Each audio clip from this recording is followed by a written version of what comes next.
Carta de Guigo II, Cartujo, a su amigo Gervasio, sobre la vida contemplativa. El hermano Guigo a su querido hermano Gervasio: goza en el Señor. Me siento como obligado a amarte porque tú empezaste a amarme primero, y me siento impulsado a escribirte porque con tus cartas me invitaste primero a escribir.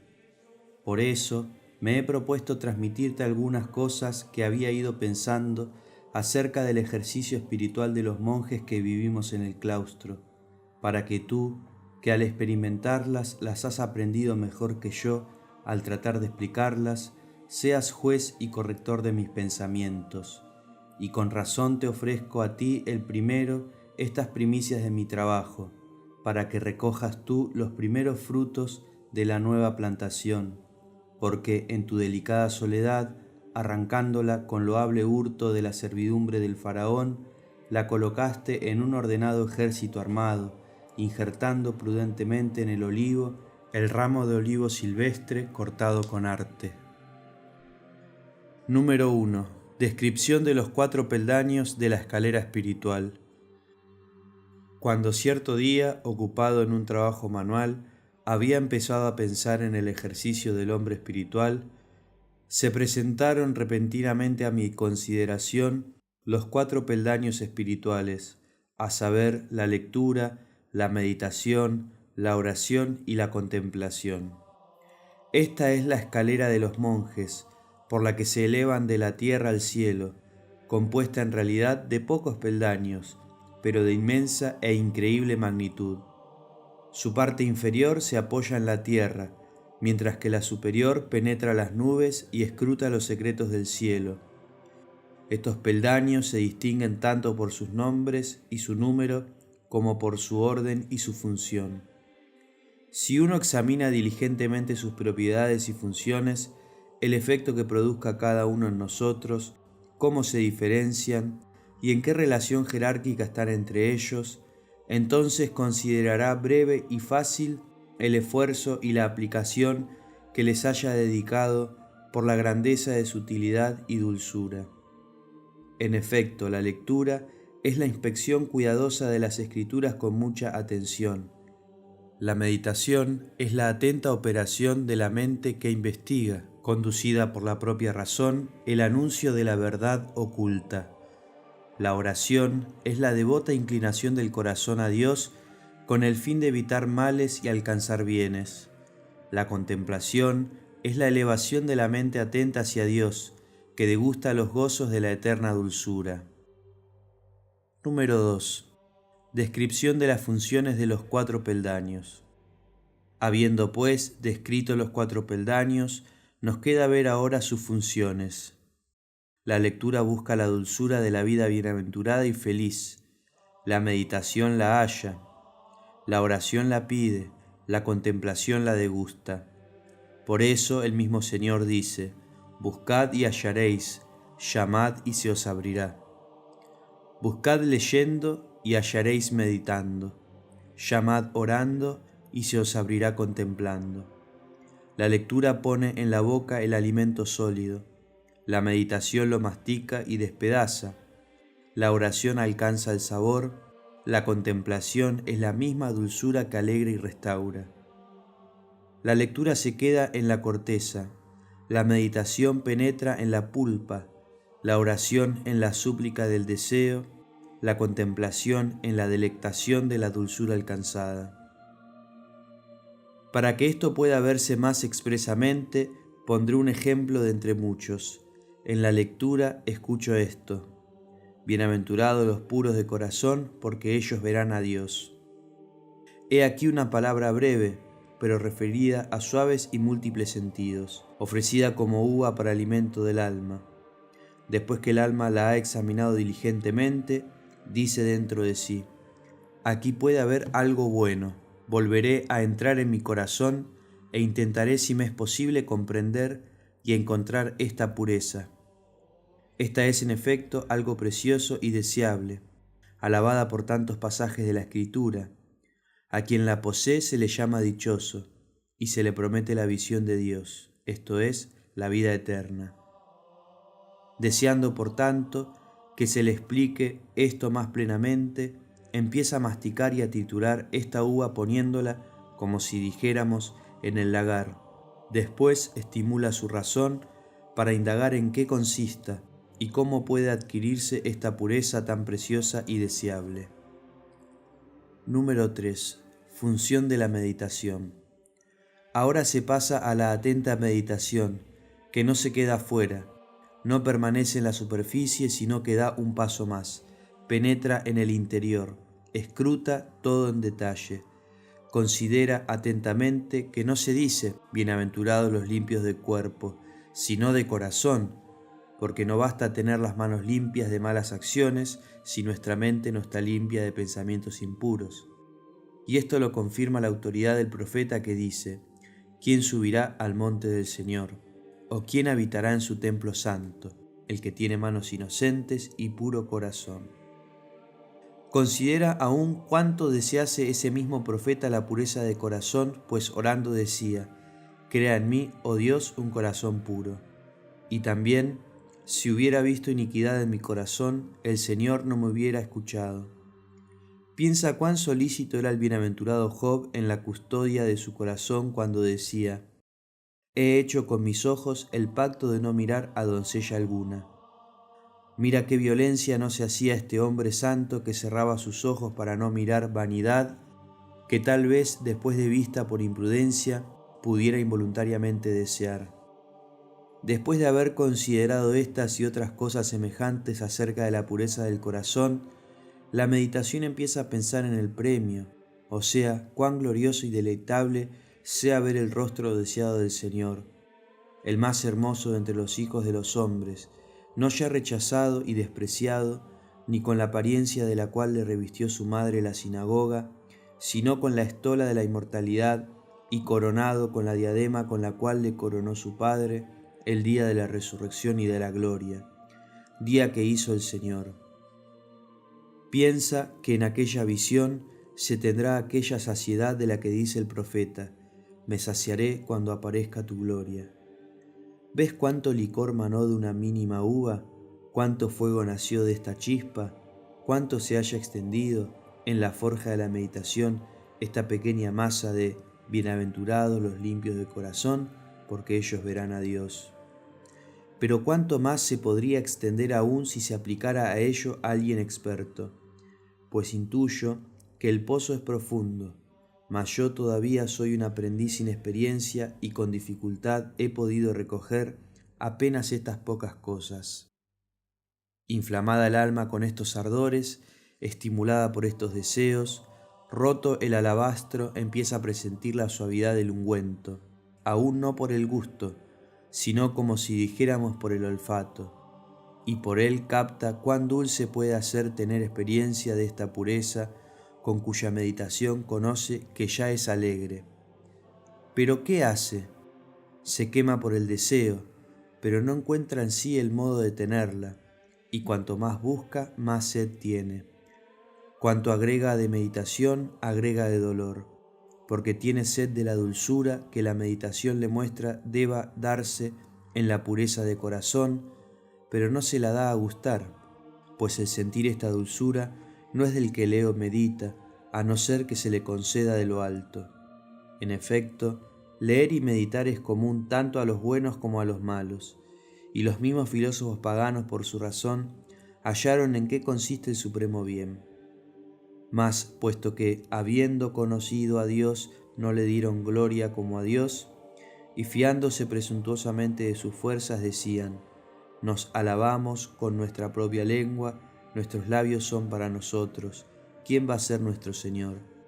No merecieron recibir lo que pudieron ver, se perdieron en la vanidad de sus pensamientos, y toda su sabiduría fue devorada.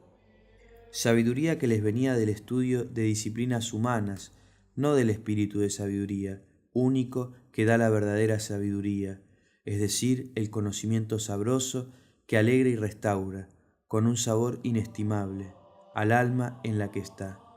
De esta sabiduría se dijo: la sabiduría no entrará en un alma malvada. Pues ella solamente procede de Dios. En efecto, el Señor ha concedido a muchos la tarea de bautizar pero el poder y la autoridad de perdonar los pecados en el bautismo se lo ha reservado únicamente para Él. Por eso Juan principalmente, y distinguiéndolo, dijo de Él: Él es quien bautiza. Así podemos decir de Él: Él es el que da sabor a la sabiduría y hace sabrosa al alma.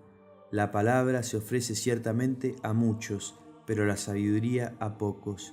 Dios la distribuye a quien quiere y como quiere. 4. Función de la oración. Viendo pues el alma que no puede alcanzar por sí sola ese conocimiento deseado y la dulzura de la experiencia, y que cuanto más alto eleva su corazón, tanto más se eleva a Dios, entonces se humilla y se refugia en la oración diciendo: Señor, que no te dejas ver más que por los puros de corazón, leyendo he investigado, meditando he buscado cómo pueda adquirir la verdadera pureza del corazón, para poder conocer, meditando en ella, al menos un poco. Buscaba tu rostro, Señor, tu rostro buscaba. Largamente he meditado en mi corazón, y en mi meditación se ha encendido un fuego y un deseo mayor de conocerte. Cuando partes para mí el pan de la Sagrada Escritura, en la fracción del pan hay un gran conocimiento, y cuanto más te conozco, más deseo conocerte, no ya en la corteza de la letra, sino en el sentido de la experiencia. Y esto no te lo pido, Señor, por mis méritos, sino por tu misericordia, pues confieso que soy indigna y pecadora, pero también los perritos comen las migas que caen de la mesa de sus señores.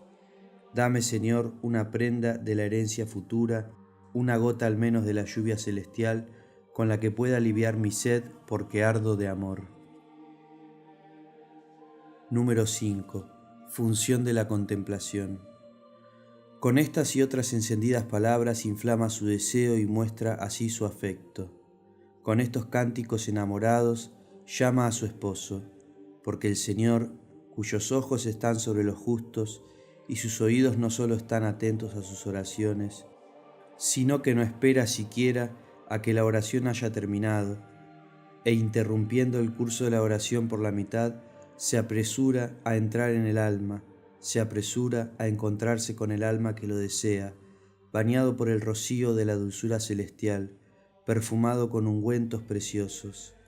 Recrea así al alma fatigada, restaura a la hambrienta, engorda a la débil y hace que olvide las cosas de la tierra, fortificando admirablemente el recuerdo de Él, vivificándola y embriagándola la hace sobria. Y así como en algunas acciones carnales, la conscupiscencia de la carne vence al alma hasta el punto que pierde el uso de la razón y el hombre resulta casi completamente carnal, también en esta suprema contemplación, por el contrario, los movimientos de la carne son superados y absorbidos por el alma, hasta el punto que la carne no contradice en nada al espíritu y el hombre se hace casi completamente espiritual. Número 6. Signos de la venida del Espíritu Santo al alma. Pero Señor, ¿cómo comprobaremos cuándo haces esto y cuál es el signo de tu venida? ¿Acaso no son los suspiros y las lágrimas los testigos y los mensajeros de esta consolación y alegría? Si es así, se trata de una ironía nueva y una significación inusitada. Pues ¿qué relación existe entre la consolación y los suspiros, entre la alegría y las lágrimas? Si es que se les puede llamar a eso lágrimas y no más bien abundancia desbordante del rocío interior, y purificación del hombre exterior como indicio del lavado interior. Así como en el bautismo de los niños se representa y se significa y se figura con una ablución exterior, una purificación interior del alma. Así aquí, por el contrario, la purificación interior precede a la ablución exterior. Felices lágrimas, por las que se lavan las manchas interiores, por las que se extinguen los incendios de los pecados. Bienaventurados los que así lloráis, porque reiréis. Reconoce, alma mía, en estas lágrimas a tu esposo, abraza al que deseas. Embriágate ahora de un torrente de placeres, bebe de esa ubre de consolación, leche y miel. Los gemidos y las lágrimas son los pequeños regalos, admirables y reconfortantes, que te ha dado tu esposo. En estas lágrimas te pone delante una bebida sobreabundante. Estas lágrimas son tu pan día y noche, panes que fortalecen el corazón del hombre, más dulces que el panal de miel. Señor Jesús, si tan dulces son estas lágrimas suscitadas por el recuerdo y el deseo de ti, cuánto más dulce será el gozo que se tendrá en la plena visión de ti. Si es tan dulce llorar por ti, cuán dulce será gozar de ti. Pero, ¿por qué proferimos en público estos secretos coloquios? ¿Por qué tratamos de expresar con palabras comunes sentimientos inefables e inenarrables? Los que no han experimentado tales cosas no pueden entender, a menos que las lean expresamente en el libro de la experiencia, enseñados por la misma unción. Poco sabor tiene la lectura de la letra exterior, a no ser que tome la explicación y el sentido interior de su corazón. 7. Cómo la gracia se esconde. Oh alma, hemos prolongado mucho la conversación. Buena cosa sería quedarnos aquí, contemplando con Pedro y Juan la gloria del esposo, y permanecer largo tiempo con él y plantar, si él quisiera, no ya 2 ni 3 tiendas, sino una en la que estuviéramos juntos y juntos gozáramos. Pero ya dice el esposo, déjame ir, que ya asciende la aurora, ya has recibido la luz de la gracia y la visita que deseabas. Habiendo dado pues su bendición, herido el nervio femoral y cambiado el nombre de Jacob en Israel, el esposo tan largamente deseado se aleja por un poco, desapareciendo rápidamente. Se oculta tanto en lo que se refiere a la visión de la que hemos hablado como a la dulzura de la contemplación, pero permanece presente como guía. 8.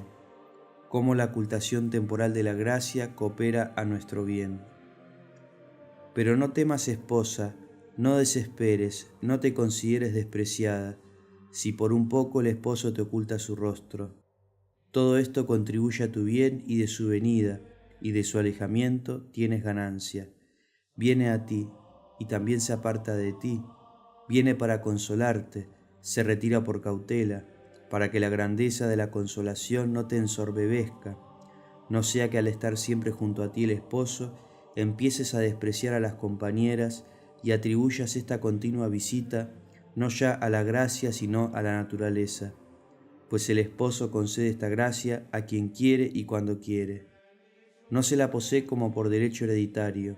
Un proverbio popular dice que la excesiva familiaridad engendra el desprecio.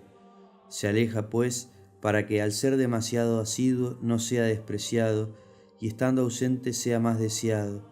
Deseado sea más ávidamente buscado, buscado por largo tiempo, sea finalmente con más gozo hallado. Además, si nunca faltara esta consolación, la cual es enigmática y parcial, en relación con la futura gloria que se revelará en nosotros, tal vez creeríamos que tenemos aquí una ciudad permanente y buscaríamos menos la futura, no sea que consideremos el exilio como patria, la prenda como el premio último. El esposo viene y a veces se va, unas trayendo consolación, otras cambiando todo nuestro lecho en enfermedad. Por un poco nos permite gustar cuán suave es, y antes de que lo podamos experimentar plenamente, desaparece. Y así, como volando, con alas desplegadas sobre nosotros, nos estimula a volar, como si dijera, ya habéis gustado un poco cuán dulce y suave soy, pero si queréis ser saciados plenamente con esta dulzura, corred tras de mí al olor de mis perfumes, teniendo elevados los corazones, allí donde yo estoy a la diestra de Dios Padre. Allí me veréis, no como por un espejo, en enigma, sino cara a cara, y vuestro corazón gozará plenamente, y vuestro gozo nadie os lo podrá quitar. 9. Con cuánta prudencia deba comportarse el alma después de la visita de la gracia del Señor. Pero ten cuidado, esposa, cuando se ausenta el esposo no se va lejos, y aunque tú no lo ves, él sin embargo te ve siempre, está lleno de ojos, por delante y por detrás. Nunca puedes estarle escondida. Tiene también en torno a ti como mensajeros a sus espíritus, como sagacísimos exploradores, para ver cómo te comportas en la ausencia del esposo, y para acusarte ante él si hubieren hallado en ti signos de lascivia y de ligereza. Este esposo es el típico celoso. Si por casualidad recibieras a otro amante, si trataras de agradar más a otros, inmediatamente se apartaría de ti y se uniría a otros jóvenes. Este esposo es delicado, noble y rico, hermoso de aspecto entre los hijos de los hombres, y por lo tanto no se digna tener más que una bella esposa. Si viera en ti una mancha o una arruga, inmediatamente apartaría de ti los ojos, pues no puede soportar ninguna impureza. Sé pues casta, pudorosa y humilde, de modo que merezcas ser visitada a menudo por tu esposo. Temo haber hablado demasiado sobre el tema, pero a ello me impulsó la materia fértil y al mismo tiempo dulce, y no mi propia iniciativa. Ignoro cómo he sido atraído por su dulzura a pesar mío. 10. Recapitulación de lo dicho. Así, para que se vean mejor juntos todos los puntos que se han tratado de manera difusa, recogeremos recapitulando todo lo que se ha dicho anteriormente. Como ya se ha hecho notar en los anteriores ejemplos, se puede ver cómo los mencionados peldaños de la escalera espiritual se relacionan entre sí, precediéndose uno a otro tanto temporalmente como casualmente. Como fundamento primero está la lectura, y una vez dada la materia, te lleva a la meditación. La meditación investiga con más diligencia lo que hay que desear y como excavando halla el tesoro y lo muestra. Pero como por sí misma no puede alcanzarlo, nos envía a la oración. La oración, elevándose con todas sus fuerzas hacia el Señor, implora el tesoro deseado, la suavidad de la contemplación. Cuando ésta llega, recompensa todo el trabajo de las tres anteriores, embriagando al alma sedienta con el rocío de la dulzura celestial. La lectura, por lo tanto, es según un ejercicio exterior, la meditación según un conocimiento interior, la oración según el deseo, la contemplación está por sobre todo conocimiento. El primer peldaño es de los que empiezan, el segundo de los que progresan, el tercero de los devotos, el cuarto de los bienaventurados. 11. La lectura no aprovecha nada sin la meditación, ni la meditación sin la oración. Mas estos peldaños están de tal forma concatenados entre sí y se prestan un servicio recíproco, de tal manera que los primeros sin los siguientes sirven de poco o nada, y los subsiguientes sin los precedentes no se pueden alcanzar nunca o raramente. En efecto, ¿de qué sirve ocupar el tiempo en la lectura continuada, pasarse leyendo vidas y escritos de santos, si no es también para extraer el jugo rumiándolos y masticándolos, e ingiriéndolos los mandamos hasta lo más íntimo del corazón, de modo que a su luz consideremos diligentemente nuestra vida y tratemos de realizar aquellas mismas obras de las cuales nos gusta leer con frecuencia? Pero, ¿cómo reflexionaremos en estas cosas o estaremos atentos a no traspasar, meditando cosas vanas e inútiles, los límites fijados por los santos padres, si no somos antes instruidos sobre esto por la lectura o bien por la escucha? Pues la escucha pertenece de algún modo a la lectura. Por eso solemos decir que hemos leído no solo aquellos libros que hemos leído por nosotros mismos, sino también aquellos que hemos escuchado a los maestros. Del mismo modo, ¿qué aprovecha al hombre el ver por la meditación lo que tiene que hacer, a menos que por la ayuda de la oración y de la gracia de Dios sea capaz de obtenerlo? Pues ciertamente todo óptimo regalo y todo don perfecto viene de arriba, del Padre de las luces, sin el cual nada podemos hacer, sino que Él mismo realiza la obra en nosotros, si bien no sin nosotros, pues somos cooperadores de Dios, como dice el apóstol. Ciertamente Dios quiere que le ayudemos y que, a Él, que viene y llama a la puerta, le abramos lo profundo de nuestra voluntad y le demos nuestro consentimiento. Este consentimiento exigía a la samaritana cuando decía, llama a tu marido, como si dijera, te quiero infundir la gracia, tú aplica tu libre albedrío. Requería de ella la oración cuando decía, si conocieras el don de Dios y quién es el que te dice dame de beber, tal vez tú le pedirías a él agua viva. Habiendo oído esto, instruida la mujer como por la lectura, meditó en su corazón que tener esta agua podía ser bueno y útil para ella. Encendida pues por el deseo de tenerla, se volvió a la oración diciendo: Señor, dame de esta agua para que no tenga ya más sed, ni tenga que venir aquí a sacarla. He aquí cómo la escucha de la palabra de Dios y la subsecuente meditación de la misma la incitaron a la oración. ¿Y cómo pues hubiera sido solícita en pedir si antes no la hubiera encendido la meditación? ¿O de qué le hubiera valido la meditación precedente si lo que le mostraba como apetecible no lo hubiera impetrado la oración posterior? Por lo tanto, para que la meditación sea provechosa, es necesario que siga la devoción de la oración, cuyo cuasi efecto es la dulzura de la contemplación. 12. Concatenación recíproca de los 4 peldaños antedichos.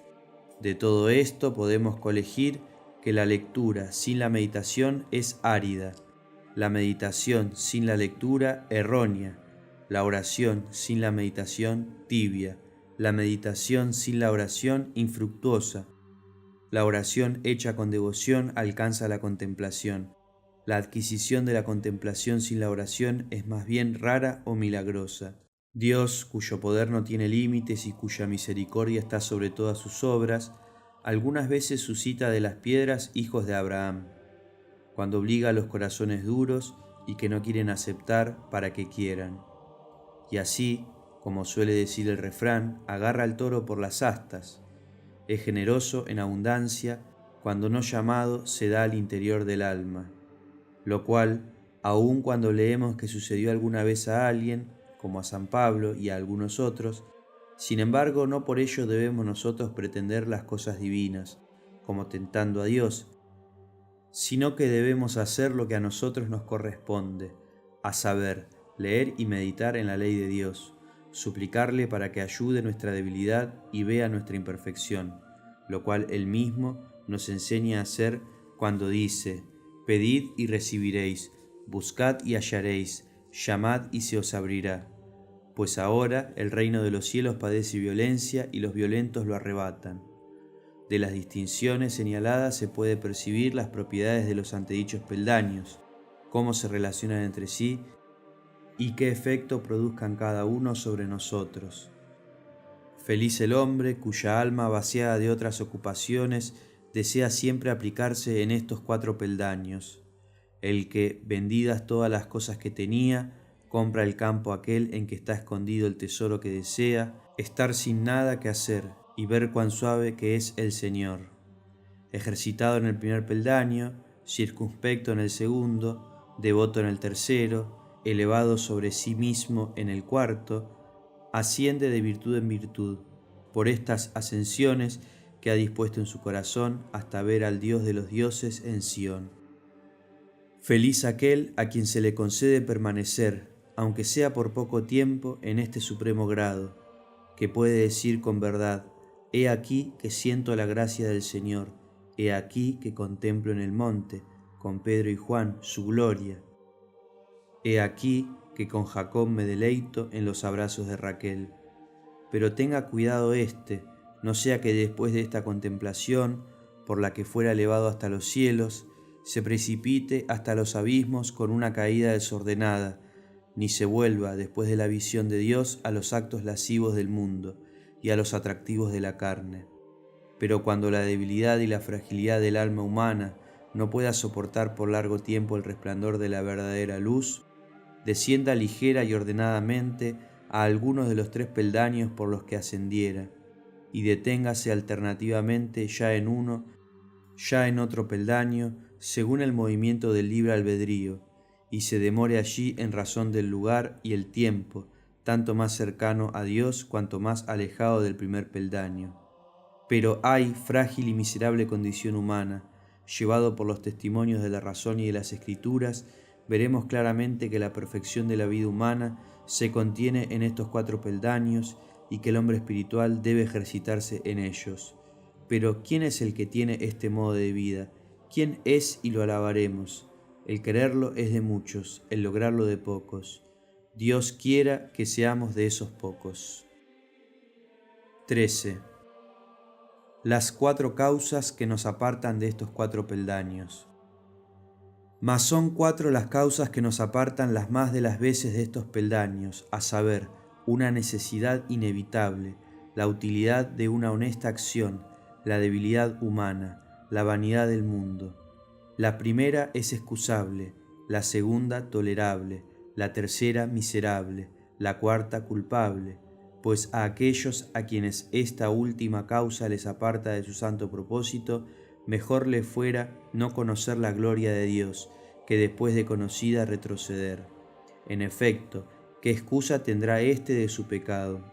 El Señor le podrá decir justamente: ¿qué pude hacer por ti que no hice? No existías y te creé, pecaste haciéndote esclavo del diablo y te redimí. Corrías con los impíos alrededor del mundo y te elegí. Te concedí gracia en mi presencia y quise hacer en ti mi morada. Pero tú me despreciaste, y no solo mis palabras, sino a mí mismo me echaste detrás, y has caminado tras tus concupiscencias. Pero Dios bueno, suave y manso, dulce amigo, prudente consejero, fuerte ayuda, qué inhumano, qué temerario es el que te rechaza, el que aleja de su corazón a un huésped tan humilde y tan manso. Qué sustitución tan infeliz y dañosa, rechazar al propio Creador y aceptar pensamientos torpes y malos, entregar tan pronto aquella secreta morada del Espíritu Santo, el secreto del corazón, hasta poco antes vuelto a los gozos celestiales, para pisotearlo con pensamientos inmundos y pecados. Todavía están calientes en el corazón las huellas del esposo, y ya se entrometen deseos adúlteros. Es inconveniente e indecoroso que oídos que poco antes oyeron palabras que no es lícito al hombre pronunciar, se inclinen tan rápidamente a escuchar fábulas y detracciones, que ojos que poco antes habían sido bautizados por lágrimas santas se vuelvan de repente a mirar vanidades, que la lengua, que apenas había terminado de cantar dulces epitalamios, que había reconciliado a la esposa con el esposo mediante encendidas y persuasivas palabras, y la había introducido en la bodega, de nuevo se vuelva a vanas conversaciones, a bufonerías, a maquinar engaños y a chismorrear. Lejos de nosotros, Señor, pero si tal vez por humana debilidad cayéramos en semejantes cosas, no nos desesperemos por ello, sino recurramos de nuevo al médico clemente, que levanta del polvo al desválido, hace surgir de la basura al pobre, y que no quiere la muerte del pecador. De nuevo Él nos curará y nos sanará. Ya es tiempo de poner fin a esta carta. Supliquemos pues a Dios que mitigue hoy los obstáculos que nos apartan de su contemplación y que en el futuro nos los quite de raíz, que nos conduzca por dichos peldaños, de virtud en virtud, hasta que veamos al Dios de los dioses en Sión. Allí los elegidos no gustarán la dulzura de la divina contemplación de modo intermitente, como gota a gota, sino que llenados incesantemente por un torrente de placer, poseerán un gozo que nadie les podrá arrebatar y una paz sin mutación, paz en Él mismo. Tú, pues, Gervasio, hermano mío, si alguna vez se te concede ascender a la cima de estos peldaños, acuérdate de mí y reza por mí cuando te haya ido bien, para que así se corran los velos y el que oiga diga: ven.